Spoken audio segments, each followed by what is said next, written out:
We've just arrived at this village, and as you can see from these fires, they've only just been lit. In fact, we bumped into the people who almost certainly lit them.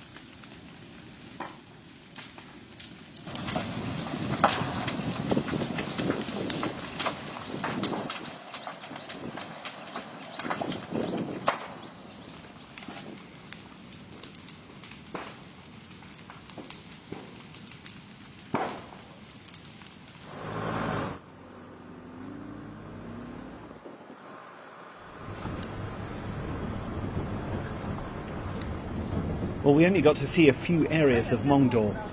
The extent of the destruction was staggering, though, and most of them were Muslim villages. Well, they call this place Halil Panjor. It's quite close to the coast. This is one of the first places that the Rohingya militants attacked on August the 25th, setting off this spiral of violence that has led to so many Rohingyas fleeing from Rakhine State. And if you look all around me, this area has been completely burnt down, including, if you look just behind me, that was a clinic run by Médecins Sans Frontières. And the government's version of what happened here is that it was the militants themselves who set fire to everything here, destroying facilities that were shared by Muslims and some Buddhists here. Now, we can't confirm that, we can't speak to anyone, the place is completely deserted. As we've driven here, we've seen village after village that's completely deserted, abandoned boats, abandoned livestock, rice fields left. The few villages where there are people, there are only Buddhists who've been left here, have talked of immense fear of their Muslim neighbours.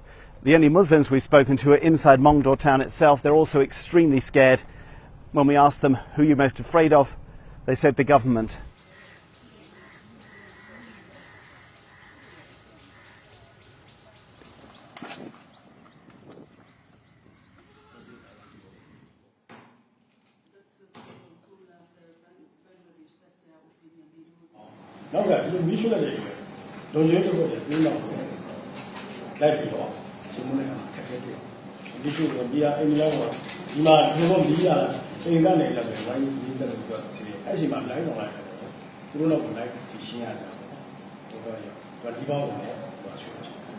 Of all the villages that have been burnt down, have they all been burnt down by Muslim militants? Is that what we're saying? That all of them, 100%?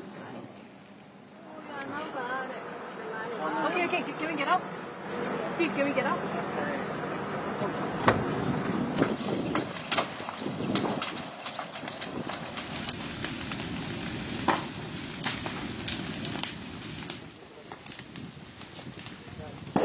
We've just arrived at this village, and as you can see from these fires, they've only just been lit. In fact, we bumped into the people who almost certainly lit them, carrying machetes, not wanting to talk, though one did admit, yes, they set these buildings alight with the help of the police. They're ethnic Rakhine.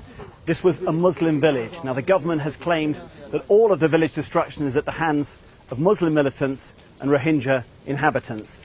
What we've seen here tells us a very different story, a story of ethnic cleansing, of driving Muslims out of this part of Myanmar.